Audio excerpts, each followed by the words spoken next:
Bienvenidos una vez más a Enigmas de la Historia.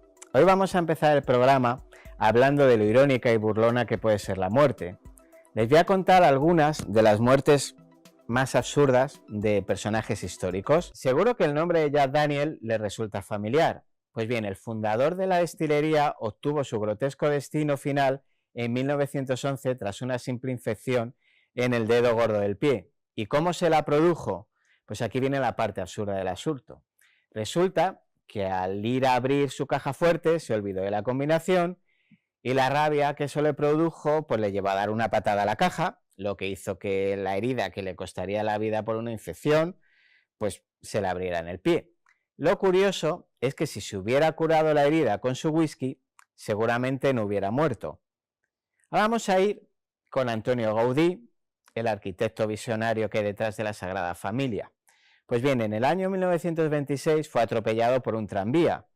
Era un accidente bastante común, la verdad. Pero lo más sorprendente del incidente no fue el accidente en sí, sino el hecho de que, debido a su apariencia desaliñada, Gaudí no fue reconocido de inmediato, fue llevado a un hospital de beneficencia, donde recibió una atención médica básica hasta que finalmente fue identificado por un sacerdote de la misma Sagrada Familia.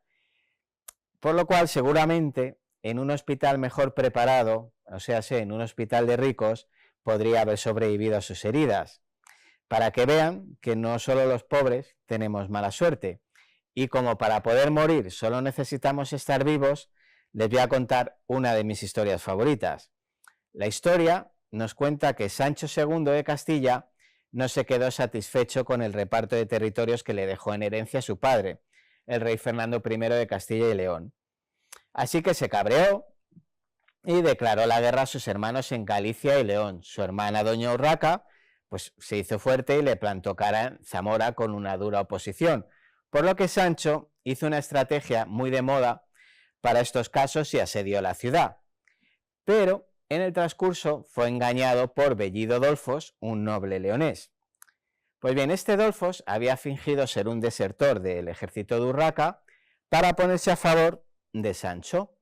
Le dijo a este que podía mostrarle un punto de débil en la muralla de Zamora para que su ejército terminara de conquistar la ciudad.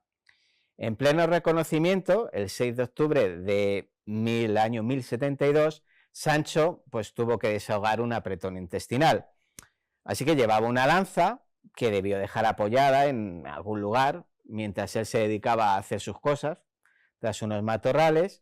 Y en esas, pues Bellido Dolfos, que andaba viendo cómo el rey andaba sentado en el trono equivocado, aprovechó la situación desamparada de Sancho y lo ensartó con la propia lanza del monarca, atravesándole desde el pecho a la espalda. Hay una frase en el refranero español que dice: estamos cagados y el agua lejos. Y esta frase y esta historia me recuerdan que qué sabio es siempre el conocimiento popular. Bien, he tenido la suerte estos días de ver una película que me ha dejado impactado. Ustedes todavía no la han podido ver, está en festivales. Yo he tenido la suerte de que me han pasado el enlace y he podido verla. Tiene escenas brutales, súper evocadoras, y la verdad que está hecha con una tensión y una maestría increíble. A mí me ha encantado. Y hoy tengo la suerte de tener aquí en plató a Iñaki Aguilar. Bienvenido, Hola. Iñaki, que él es guionista y es director de esta película que hablamos, de Lujuria. Y yo te voy a preguntar un poquito primero, antes de empezar con la película, sobre ti y tus peripecias para Claro. rodarla.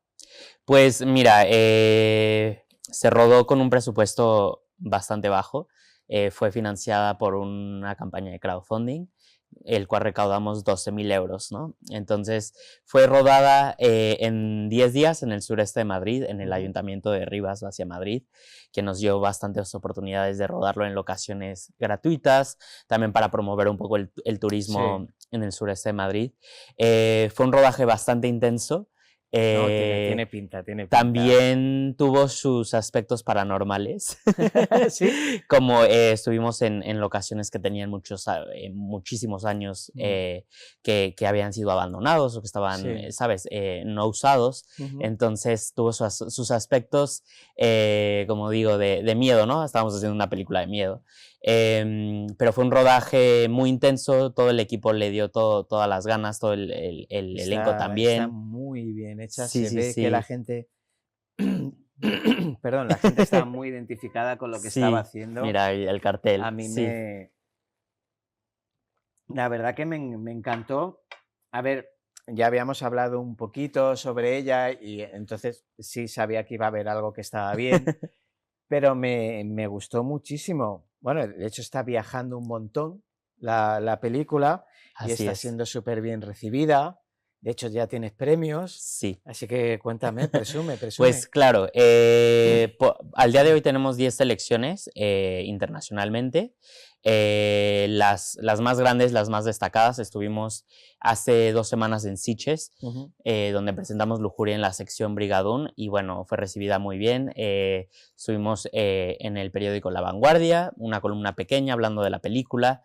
Tenemos 3 premios, ganamos uno en Cataluña, en el Festival de Galacticat este verano, y 2 internacionales, uno en Londres por mejor largometraje debut, y de hecho este viernes acabamos de ganar mejor largometraje internacional en el Festival de Cine de Horror de Bogotá. Entonces se Ah, puede decir que es una tenemos un maravilla. premio nacional, uno en Europa y otro más A mí, ya te digo, a mí en me Latinoamérica, encantó. ¿no? A mí me encantó, o sea, no me extraña que te la premien porque está muy bien hecha. O sea, está hecha con mucha artesanía, mucha maestría, mucha atención al detalle. Y a mí me gustó. Hay una frase al principio de la película, la voy a Ujú, leer literal para no claro. equivocarme. La lujuria es la llave que abre la puerta del infierno. Esa frase me parece brutal. O sea, ¿y qué infierno nos presenta Lujuria? Cuéntanos un poquito de la Pues sinopsis. qué buena pregunta. Yo creo que el infierno en esta película es el deseo humano que no puedes ocultar, que no puedes suprimir, ¿no? Todos los humanos somos animales, Sí, tenemos pues nuestras necesidades humanas, ¿no? Como comer, como tomar agua, como las relaciones sexuales, ¿no? Y ha habido en mucho tiempo en la historia, ha habido que la religión y la sexualidad es como agua y aceite, ¿no? sí. Entonces, justamente este culto, que cabe destacar que no es se puede equivocar por un culto religioso, pero yo creo que es un culto que usa la religión como una herramienta de manipulación para manipular a la gente, ¿no? Y es eso, que lo que están tratando de decir es, no tengas sexo porque si no te vas a ir al infierno, Sí. ¿no? Y ese infierno, pues nosotros no somos capaces de suprimir este deseo. Además, cuando están en la escena en la iglesia, está preguntando por cuál es el peor pecado. Y claro, todos van nombrando los pecados capitales, los más consabidos y tal. Ya te das cuenta por dónde va el sacerdote. Y la verdad es que empieza y va creciendo en intensidad. Los personajes de Mateo y Dolores a mí me encantan. O sea, Mateo me ha encantado desde el principio. Sí. Es que iba a decir una cosa que pasa, pero claro, es que si no Lo puedes decir hago si quieres. spoiler. Pues cuando le roban los Sí, italianos esa y escena es muy tal, buena. es buenísima la escena, porque son muy cabrones, o Sí, sea, es así. Y ya cuando conoce a Dolores, para ti, ¿cómo se desarrolla Ujú. esa relación? Porque es como, ya empieza con intensidad. Claro, yo creo, algo muy interesante es cuando los actores al principio leyeron el guión, ellos se confundieron un poco porque pensaron que esta película era una historia de amor. No, pero aquí no hay una historia de amor entre Dolores y Mateo, ¿no? Y yo les dije, es que no, esta No es amor. no es una película de amor, es una película que el personaje es el culto, ¿no?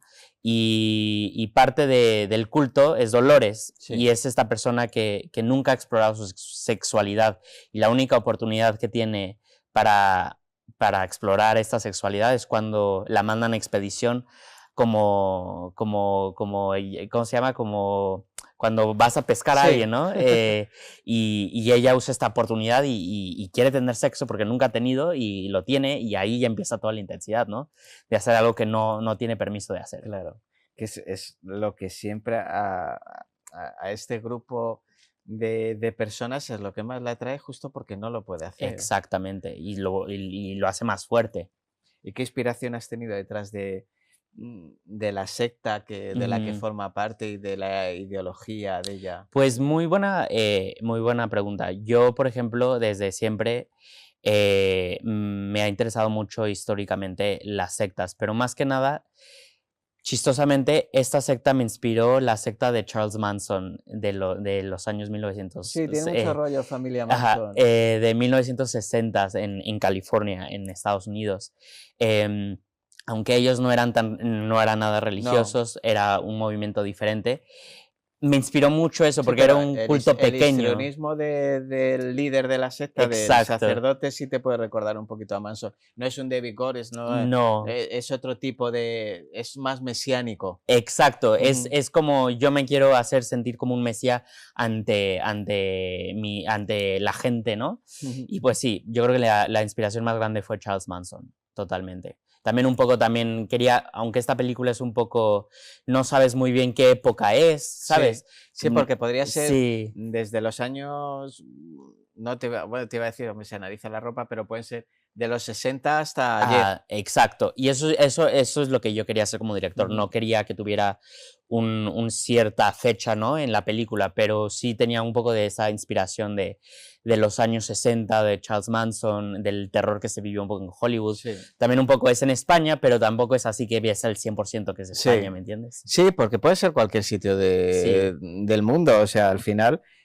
es- esas cosas pueden pasar en cualquier sitio del exacto. mundo. Es en castellano, pero bueno, Sí.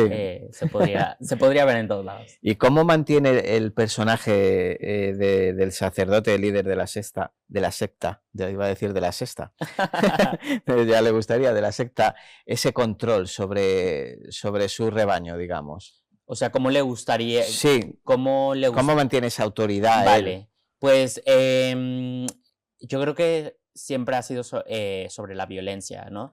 Y se puede ver un poco, no empiezas a ver la violencia al principio de la película, pero yo creo que vas intuyendo que hay un tipo de Sí, pero violencia que está en el usa. aire, Está en el aire, ¿no? Por ejemplo, hay una escena donde vemos a una chica del culto llorar y se sabe Sí, que quizás hizo algo que no debió haber hecho y sufrió algo de violencia sobre el líder del culto. Pero bueno, así, aquí no voy a hacer spoiler, pero al final de la película se ve que cuando tú desobedeces al líder, vas a la pagar vas a con... pasar regular. lo vas a pasar muy mal. ¿Qué papel juega la fe y la religión? ¿O es Pues solo un hilo conductor? sí, la fe es algo muy poderoso. Yo creo que para mí fue un guión muy personal porque para mí siempre, yo tengo una relación con Dios muy particular. Yo soy católico, crecí como católico, pero obviamente también al ser gay y vivir mi sexualidad de una manera, pues he tenido como mis percances, ¿no? Entonces Sí, yo quería como explorar esta relación que yo he tenido con mi sexualidad y la religión a través de esta película, ¿no? Y yo creo que es un poco que el culto es como una metáfora de lo que yo he sentido un poco con mi relación a la religión, ¿no? claro, Entonces, pues eso, ¿no? De la fe es algo muy poderoso que puede ser para bien, pero también se puede usar para mal. claro. Hombre, es el peligro. Sí, sí, sí, Es el sí. peligro. Porque puede parecer a lo mejor que hablamos en esta película de lugares comunes pues, con literatura, pero la atmósfera es diferente. la atmósfera para mí me ha resultado diferente porque hay una tensión implícita en cada plano, en cada movimiento. Hay mucho suspense, aunque el guión no te esté dictando el suspense. Pero digamos que todo lo que has visto anteriormente te está llevando a ese Ujú. suspense. Entonces, el blanco y negro es fundamental. En esta Sí. historia, el color para mí no tendría ningún sentido. No, O no, no, sea, no. Yo tampoco lo veo. me parece perfecto. Entonces, ¿cómo conseguiste toda esa atmósfera? Ujú. Porque ya no parte solo del guión, sino también De de la complicidad de los actores, la música, la ambientación. Pues qué buena pregunta. Yo creo que lo más importante, y de hecho creo que eso ha sido una de las críticas más grandes de la película, y también un poco la preocupación de varios productores y de gente que veía cómo yo dirigía la película. Yo desde que empecé a rodar esta película, yo decía, tengo que dejar el plano respirar. Mm, No quiero cortar. Por ejemplo, hay un plano muy, muy largo donde Mateo se está vistiendo, ¿no? Y para mí es un momento muy vulnerable donde lo vemos vestir. Y, por ejemplo, son 2 minutos de verlo vestir y mucha gente dice, es que esto es muy largo, pero tú vas añadiendo todos estos planos que se van alargando y que los vamos dejando respirar, eso es lo que causa tensión. sí, porque Nos, te hace pensar. exacto, nosotros en el cine al día de hoy estamos muy acostumbrados a ver cortes, Sí, estamos muy acostumbrados a que ahora cortamos a primer plano, ahora cortamos a plano sí, detalle. Lo que no estamos acostumbrados es ver un plano respirar como una pintura y eso es lo que yo quería hacer.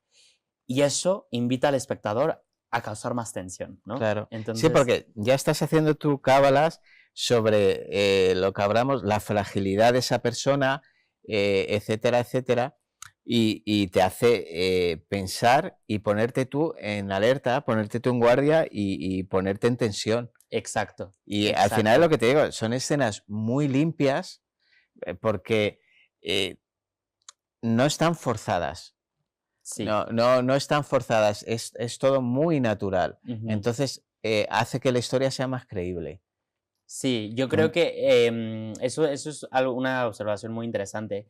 También algo que quería tocar un poco era, que se me hace interesante, porque yo también lo que quería era como separar un poco la audiencia con la película, que lo vieran un poco como si este culto fueran alienígenas, ¿no? claro, Como personas que no existen, ¿no? sí. Pero porque quería resaltar un poco la locura, ¿no? De esto, ¿no? Pero yo creo que están tan locos y tan flipados que se ve natural, ¿no? Sí, Que sí, te sí, acostumbras a eso al final de la sí. película, ¿no? Ujú. Y no te resalta. No, ya te digo, a mí, vamos, se nota que me gustó muchísimo.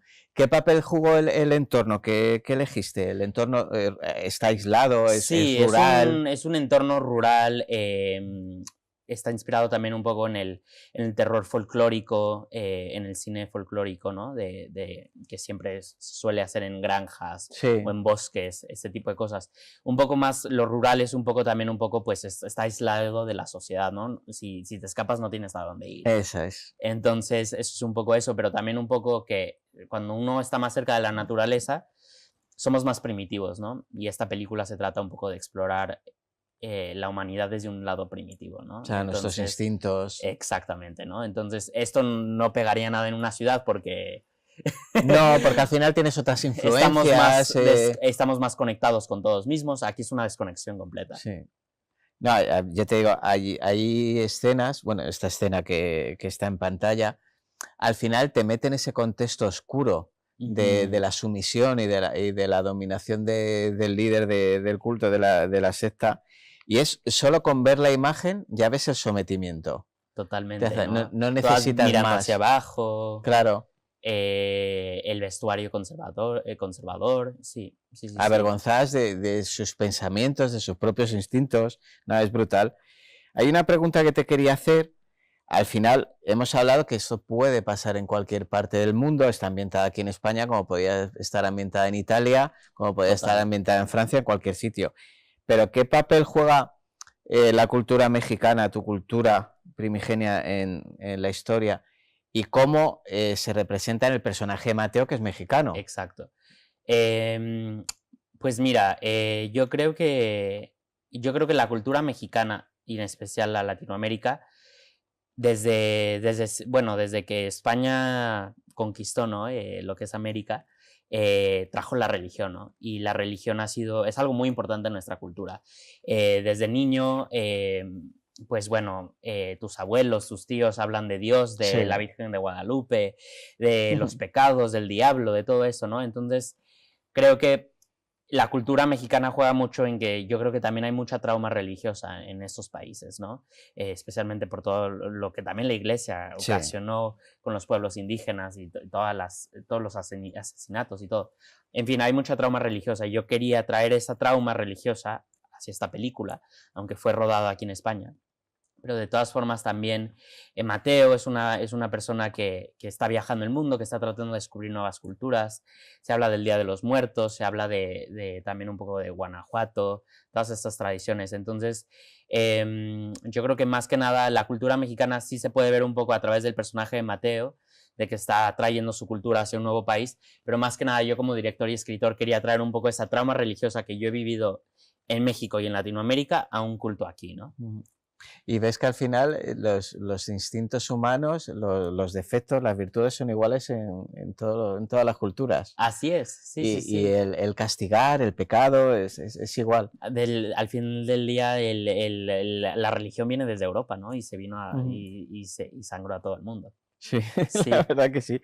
Bueno, te tengo que dar la enhorabuena. Hemos hablado antes de la música que la ha hecho nuestra amiga común, Claro, Ana Ortiz, sí. que es maravillosa, Sí, es sí, maravillosa y ayuda muchísimo también. La habéis elegido muy bien, la verdad, en cada escena, incluso te diría la intensidad, el volumen, cuando quieres que nos relajemos, cuando quieres que no. La verdad que está muy, muy, muy bien cogido. Yo te tengo que dar la enhorabuena, no me extraña que te estén dando premios, porque a mí me ha gustado. Al final, ves mucho cine de suspense, de terror, que sabes lo que va a pasar constantemente todo el rato. Sí, sí, sí. Y son todos muy guapos y todas muy guapas, y sabemos que van a matar a la que pierde la virginidad, y todo ese tipo de cosas. Entonces, vista una, vistas todas. Entonces, ver una película que te sorprenda, además no es larga, No, es porque bastante es cortita, concisa, eran sí. 80 minutos, sí. 80 minutos. Y la verdad que se te pasa súper rápido por eso, porque estás con la tensión, el desenlace es brutal, no voy a contar, quiero que la vean. Y lo que te digo, a mí me ha gustado mucho, te tengo que dar enhorabuena porque reescribes un género que a mí me gusta muchísimo y que está muy bien, pero lo reescribes respetando los cánones del género, que es lo bonito. Sí, sí, sí. Que al final es lo artístico.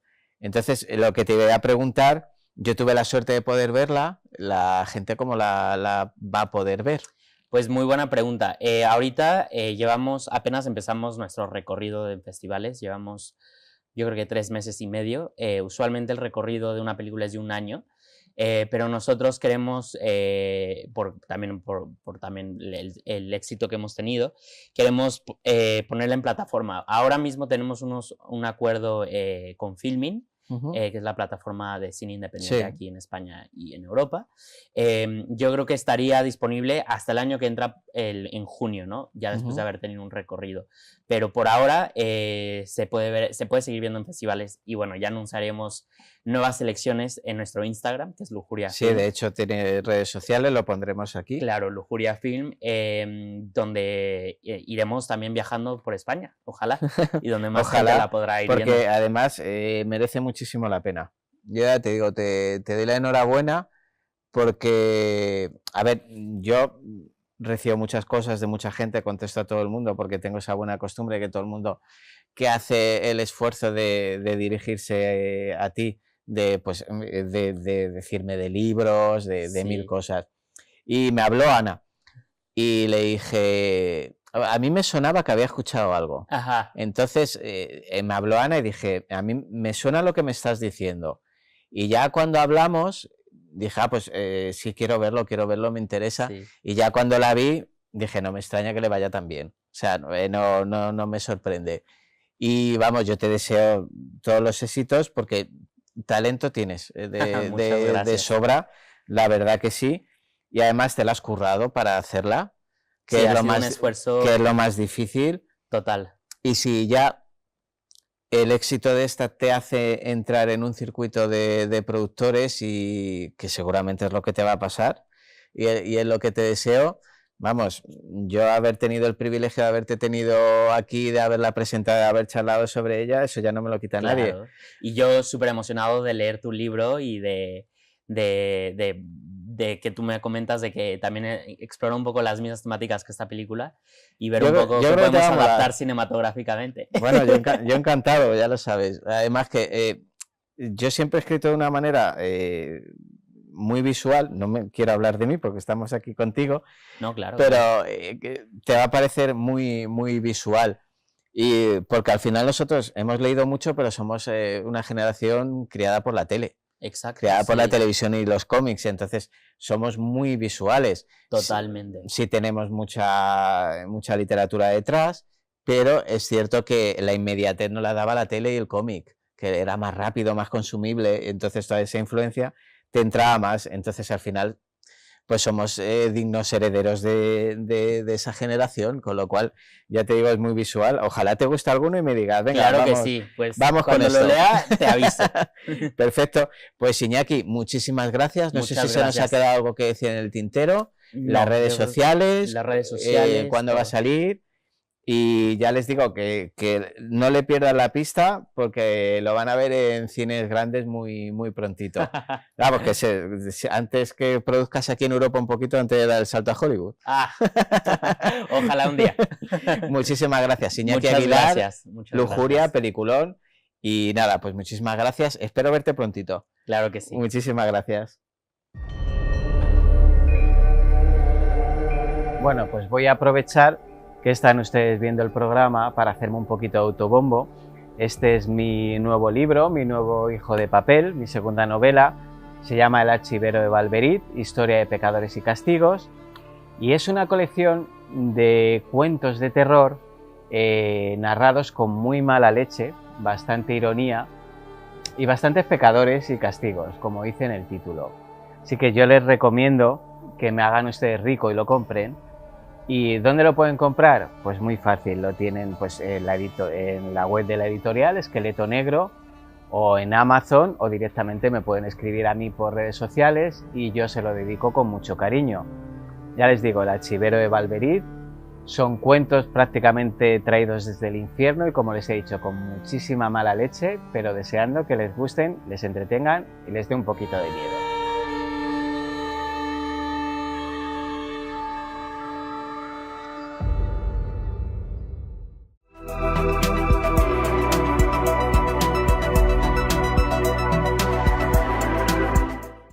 Bueno, y para terminar el programa, nos viene hoy a visitar nuestro amigo Santiago García Lucio. Encantado, un placer, Roberto, como siempre. Y pues te he traído porque vamos a hablar un poquito de la Revolución Francesa.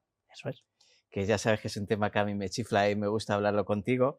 La verdad es que es con la persona que más disfruto hablando de este tema. Muchas gracias. Que, sí, desde luego, vertientes tiene múltiples, vamos, tiene o sea, como has dicho tú hace un segundo, cuanto más estudia uno, más ve lo que ignora. Sí, o sea, es impresionante. Así que digo, me traigo a mi amigo Santiago, aquí que nos ilustre. Maravilloso. Y me ibas a empezar con una afirmación de Jacques Spencer, que es súper interesante. Cuéntamela. Correcto. Vale, pues mira, Roberto, la frase sería: la Revolución Francesa es el acontecimiento más importante de la historia occidental, y apostilla Spencer diciendo: hay otros eventos como la Revolución Industrial o el capitalismo, pero en lo que se refiere a relevancia no se me ocurre ninguno más importante.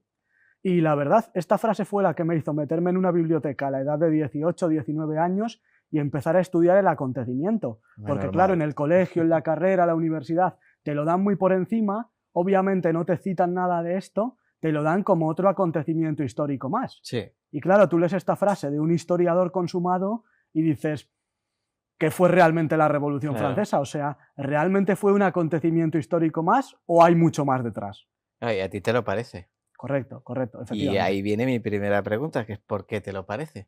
Pues sí, pues mira, básicamente la Revolución Francesa es que lo transforma todo: el orden social, el imaginario colectivo, las instituciones incluso llega a cuestionar el poder hereditario, entre muchas otras cosas que Sí. podríamos citar. O sea, fíjate que solamente de cada uno de estos apuntes ya se podría hacer un coloquio en sí con cada uno, pero, por ejemplo, cuestionar el poder hereditario es algo que es que no había pasado antes. No. O sea, tenías al rey, la nobleza, el clero y no les tosía a nadie. Y que se atrevieran. Efectivamente. Hombre, eso de acabar con la herencia seminal está muy bien, está muy bien. ¿Y qué otros acontecimientos históricos ves tú así que digas semejante? Ya sé que no tan Sí, importantes sí. a lo mejor, pero Ujú. sí semejantes Sí, para ti. pues mira, como semejantes per se, yo estoy de acuerdo con Jack Spencer. De hecho, en el artículo en el que hablo sobre este tema, no me voy a extender mucho Ujú. más, hablo sobre capitalismo y revolución industrial, como dice Jack Spencer, por qué no son tan, o sea, haciendo un análisis pormenorizado de por qué no son tan importantes como la Revolución Francesa. Hombre, socialmente no lo son. Efectivamente. Yo, en cuanto a acontecimientos, he llegado a la conclusión de que solamente el cristianismo podría estar a la par, porque estos eventos son los únicos que modifican los valores, las instituciones y la cultura. Creo que son los dos únicos eventos que realmente cambian valores, instituciones y cultura, porque en ese sentido, desde luego, el cristianismo está a la par, o sea, están exactamente a la par o muy similares a la par. No creo que se pudiera decir que uno es más importante que otro, pero sinceramente, haciendo Que un te repaso comulgan. histórico, solo he encontrado estos dos eventos Ujú. que estén a la par en ese sentido, Sí. francamente. Y hemos hablado del capitalismo. ¿Para ti qué papel jugó ese capitalismo en esa configuración de sociedad moderna? Sí, pues mira, básicamente el papel del capitalismo fue un papel tanto central como estructurante, porque modeló las relaciones con los trabajadores, los mercados y las instituciones. O sea, modeló todo lo referente al capital, o sea, su ámbito de actuación, lo modeló absolutamente todo. Bueno, al final cambió toda nuestra forma de vivir, de hacer. De hecho, creo que Efectivamente. no te voy a decir el sistema más duradero, pero hasta hoy seguramente sea el más eficaz. Correcto, correcto, efectivamente. Sí, no, desde Y luego. fíjate que tiene años ya. Efectivamente. Desde luego, cuando se habla de eso, como sistema, como dices tú, eficacia y efectividad la tiene. Otra cosa es que Es guste que se más, que aplique guste menos. y que se aplique Sí, correcta o justo, incorrectamente. correcto, efectivamente. Porque, claro, a la gente le hablas de capitalismo, no tiene para pagar la calefacción y dice que está diciendo este tarado de que es el sistema mejor. Correcto, correcto. Y claro, pues, a ver, las cosas bien aplicadas, sin enchufismos y efectivamente. con esa meritocracia que sería ideal que existiera, Efectivamente. sería la bomba. Pero Ojalá, hablando ojalá, pero teóricamente sí. del capitalismo, Justo. yo no he leído un sistema que pueda aproximar más a una justicia Sí, social. sí, correcto. Luego ya esto es como todo. Sobre el papel, todas las teorías aguantan todo. Luego ya Eso la es, práctica eso es es. otra cosa. Es que fíjate, Roberto, tú has mencionado una cosa muy interesante, que es esa persona de bajos recursos que se quejaría del capitalismo, del Ujú. capital, pero es que ahí hay una paradoja que yo nunca he entendido. Fíjate que al que le va mal en el capitalismo, probablemente también le fuese mal en el comunismo Vale, y en ok. cualquier otro régimen, ¿sabes? Porque probablemente esa persona, entre muchas otras cosas, Sí. le vaya mal porque carece de recursos mentales y de imaginación y de creatividad y de proactividad y de... O o sea, de que- recursos económicos. Justo, que también, que puede pasar, pero sabes, que realmente cuesta creer que a quien le va muy mal en un sistema es demasiado utópico, ¿sabes? Le vaya maravillosamente bien en el otro, No, en el opuesto. mira, yo siempre he pensado que el que está jodido siempre Justo. en todos los sistemas. Y de hecho, el capitalismo no es la excepción del que nace pobre muere pobre. En todos los sistemas el que nace pobre muere pobre. Justo. Pero no porque sea más tonto, es que tiene menos oportunidades al final. Claro, por Tú supuesto. eres por rico, supuesto. puedes abrir, lo hemos dicho más veces, puedes abrir un negocio y fracasar 10 veces porque tienes dinero para tirar. Si eres pobre, abres un negocio y fracasas, estás jodido toda la vida. Justo. Entonces, no hay un sistema que realmente, sobre el papel todos, pero que realmente premie el esfuerzo, ninguno. La vida es una cuestión de suerte, contactos y trabajar mucho. Hombre, que seas vago y te venga dado, no creo que haya ningún sistema. No, vamos, que no espere la gente que nadie invente la nómina en tu casa, la nómina a domicilio. Pero sí es cierto, pues sobre el papel el capitalismo en teoría es más justo y es importante el cambio de paradigma de antes y de después, que es lo que analizamos.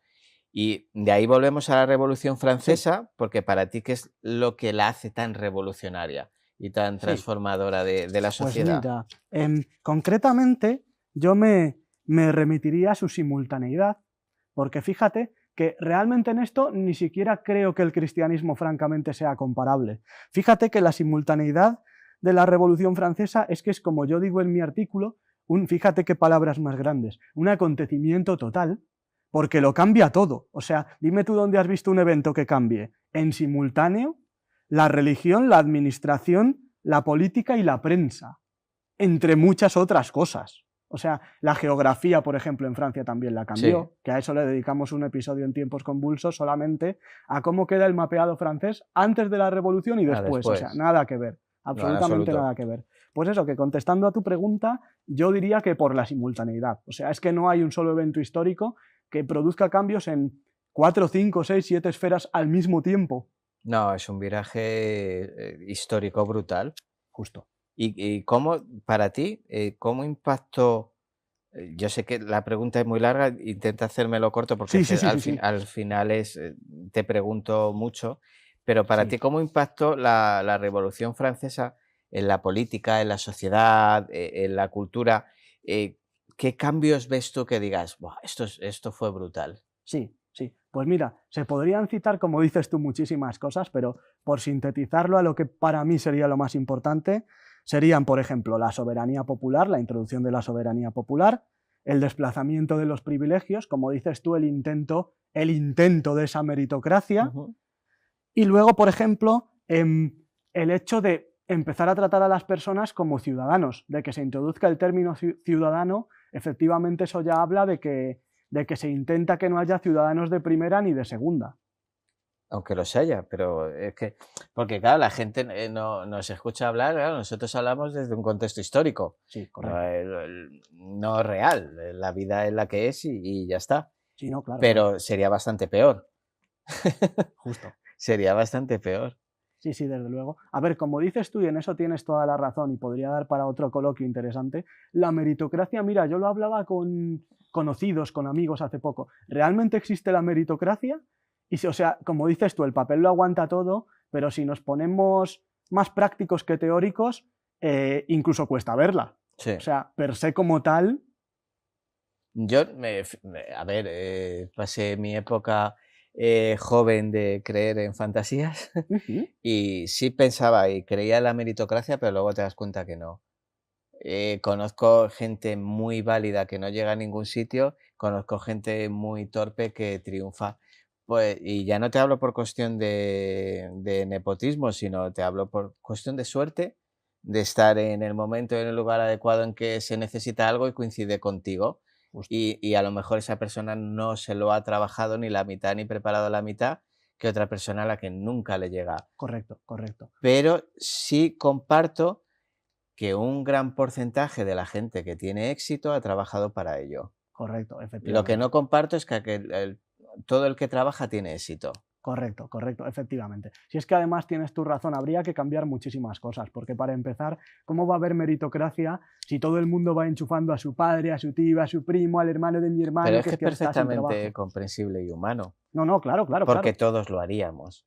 O claro, sea, al final, al que no le pasa está jodido porque no le pasa. ya, ya, Pero claro, si a ti te va muy bien la vida, es pocos casos que quieres que tu hijo empiece desde lo más abajo. Si empieza desde lo más abajo, lo vas a tener un mes, no lo vas a tener los 30 años que a ti te costó llegar. justo, justo, correcto. Eso es humano, es animal. De hecho, es instinto animal. Sí, totalmente. Y para ti, ¿qué reflexión, qué legado Ujú.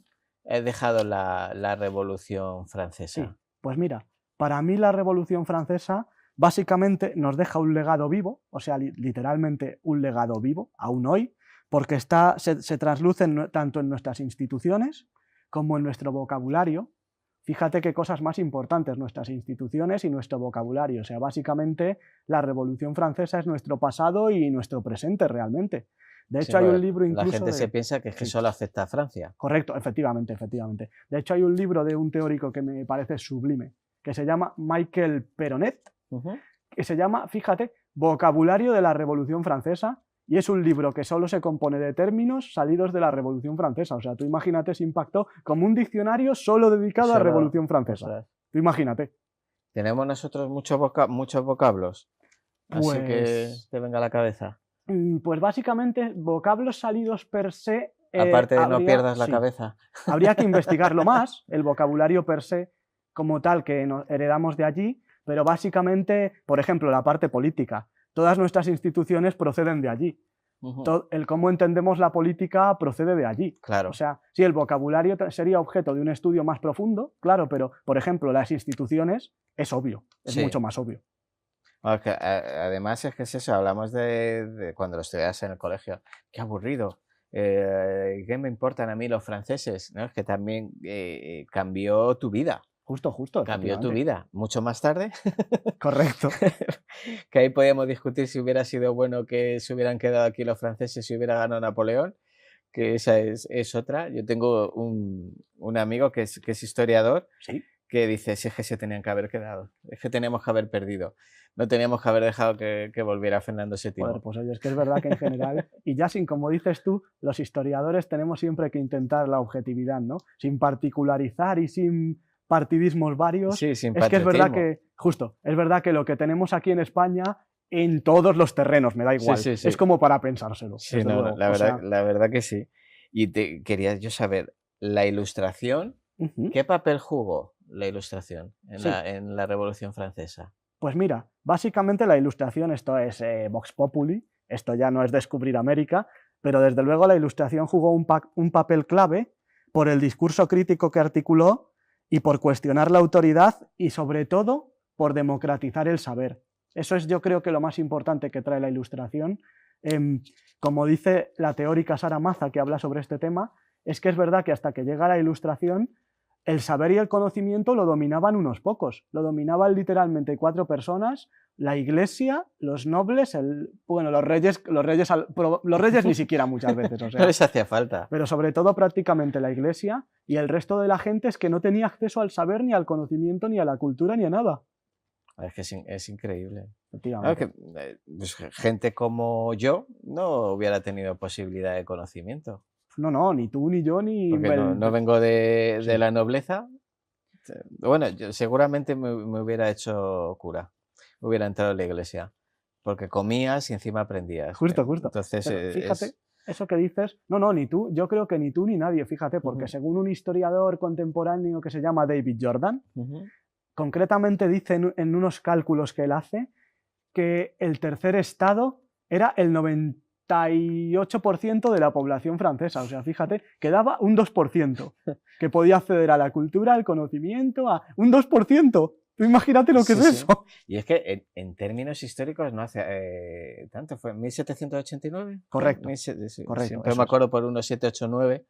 Es una fecha que al final se te queda solo por eso, por el 1789. Desde luego. Que se te hace fácil. Y es que históricamente no es tanto tiempo que el mundo empezó a cambiar. O sea, es nada.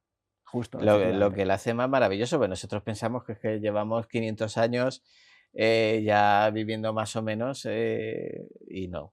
Y estamos muy lejos de eso. Y hemos hablado de la Iglesia. ¿Qué impacto tuvo para la Iglesia Católica la Revolución Francesa? Porque para ellos también tuvo que ser una pérdida de poder, ¿no? Sí, efectivamente. Pues mira, para la Iglesia tuvo un impacto enorme. Obviamente el mayor impacto que tuvo, como decimos justo ahora, fue quizás en la Iglesia, probablemente, porque por citarte solamente algunas cosas, es que la relación Iglesia-Estado se redefine completamente. A mí un libro que me gusta mucho para explicar esto es el Leviatán, de Thomas Hobbes, donde habla muy bien de la influencia del Estado, de la Iglesia. Pues todo eso, ese paradigma se redefine completamente. Luego se llega a la nacionalización de los bienes, que también es un punto muy interesante, las amortizaciones. Y luego, por último, tendríamos, por ejemplo, bueno, lo que para mí es lo más importante de todo, que es un proceso que no sé si te suena, que se llamó la descristianización. Sí. Un proceso muy amplio, donde, por ejemplo, por citar solamente una consecuencia, los nombres de las calles con San son cambiados prácticamente todos. O sea, realmente querían quitarse de encima todo lo que la Iglesia había traído hasta entonces. Es que hablamos de finales de 18, comienzos del 19, que es cuando el hombre mató a Dios, por decirlo en un término literario. Y es que el cambio para la Iglesia tuvo que ser brutal, porque la Iglesia, Roma, por decir, no decir la Iglesia, sino decir Roma, tenía un poder brutal sobre los estados, Justo. sobre los estados y su conciencia. Si no, Efectivamente. podemos hacer una lista de bulas firmadas Sí, sí. a conveniencia de Roma y de su imperio. De hecho, mira, históricamente hablando, tampoco es bajar mucho al barro, ¿no? Pero yo lo tengo clarísimo, Roberto, y muchos historiadores conmigo comparten esta opinión. Para mí que, bueno, a periodos o que durante gran parte de la historia, que la Iglesia tuvo más poder que cualquier rey, lo puedes Sí, asegurar, o sea... Sí, sí. Es que dominaban, pues tú fíjate, cuando estaban los reyes católicos, tenían bastantísimo poder. En la guerra al infiel, luego vino la guerra al turco, etcétera, etcétera. O sea, había reyes que eran listos y sabían jugar bastante con ello, pero vamos, era más poderoso que cualquier. De hecho, el emperador más poderoso que hemos tenido nosotros, que ha sido Carlos I, está muy por favorecer a Roma, siempre, aunque pensase que en Roma había un tirano. Así que fue para ellos un cambio brutal. Sí, sí. Pues entre el golpe del protestantismo y este golpe después, pues nos viene la Iglesia que luego ha ido evolucionando a ser esa mínima parte política que es ahora. Justo, efectivamente. En 300 años pasó de dominar Europa a ser el Estado del Vaticano. Sí, sí, no, desde luego, pensado en frío la reflexión como tal, yo creo que la Iglesia tiene que ver el poder que tenía antes, hace, como dices tú, históricamente ni siquiera tanto tiempo, No, y ver no cómo hace está nada. ahora. O sea, tú imagínate que tú fueras cura, obispo, monseñor, se tienen que quedar pensando, ¿qué carajo ha pasado aquí? O Es sea, que, ¿qué carajo ha pasado en es que para 300 que la gente 400 años? lo sepa, Roma te tenía que autorizar una guerra con otro país, tenía que estar de acuerdo, si no Justo. eras enemigo de la fe. O sea, es importante que tú no podías ser Francia e invadir España. Si Roma no estaba de acuerdo, porque te hacían enemigo de la fe, para que la gente vea el poder. Ahora ya es un estado, es más algo, iba a decir físico, digamos, es más un estado de fe que realmente un estado de poder como era. Justo, Y es que justo. es brutal. Y claro, a partir de ahí ya se empezaron a caer los palos del sombrajo. Sí, sí, pero A fíjate partir que, por de... ejemplo, aquí con Franco, el Ujú. Index Prohibitorum, que era de la Iglesia, controlaba los libros que se leían Sí, dentro de sí, sí, España. O sí. sea, de Sí, hecho... pero bueno, España, Ujú, sí, es que la dictadura ya era un rara avis a lo que había por toda Europa. sí, también es verdad. Por eso también es éramos verdad. la reserva También es verdad. espiritual Sí, desde luego, desde luego. de Europa, porque éramos un rara avis. Al final, la Iglesia a partir del 19 fue decayendo su poder, y en gran parte por estas revoluciones, por la Justo. Revolución Francesa y también la Revolución Industrial, que hizo que el capitalismo mantuviera a las familias, la educación. Ya una vez que empezabas a ser más ilustrado, ya no te interesaba tanto lo que te contaba la Eso es. Iglesia, etcétera, etcétera. Y ya para terminar así rápido, que nos quedamos sin Sí, tiempo, dime. ¿cómo se relaciona con la burguesía y Sí, la clase trabajadora? sí, pues mira, básicamente, a mí aquí me gusta mucho poner un ejemplo que es una flor, porque básicamente la Revolución Francesa permitió una afirmación política de esa clase trabajadora, o sea, les dio un modus operandi, una teoría. Ujú. Y luego, después de eso, básicamente les ofreció el espacio para emerger. O sea, a mí me gusta mucho este símil porque tú puedes, fíjate, la parte de darles una teoría, ¿no? Tú puedes tener una flor y saber qué cuidados le hacen falta a la flor. Luego hablábamos del espacio para emerger.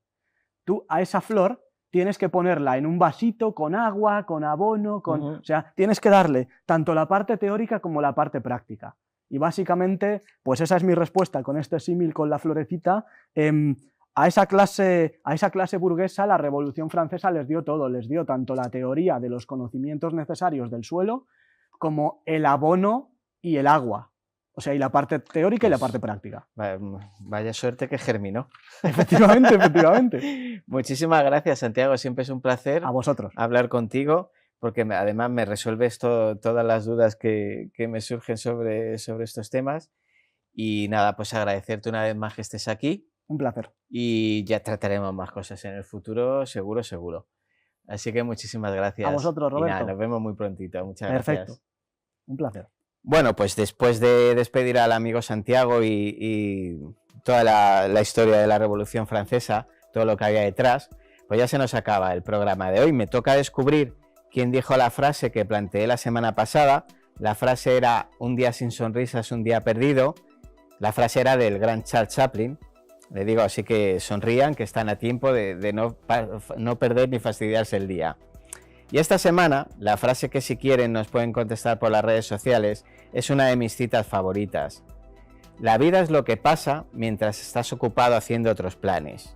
Les recuerdo también, les ponemos en pantalla el correo del programa para cualquier duda, pregunta o cualquier cosita. Nosotros ya nos vamos, que nos hemos quedado sin tiempo, y nos vemos nada muy pronto, en 7 días, volvemos con más enigmas de la historia.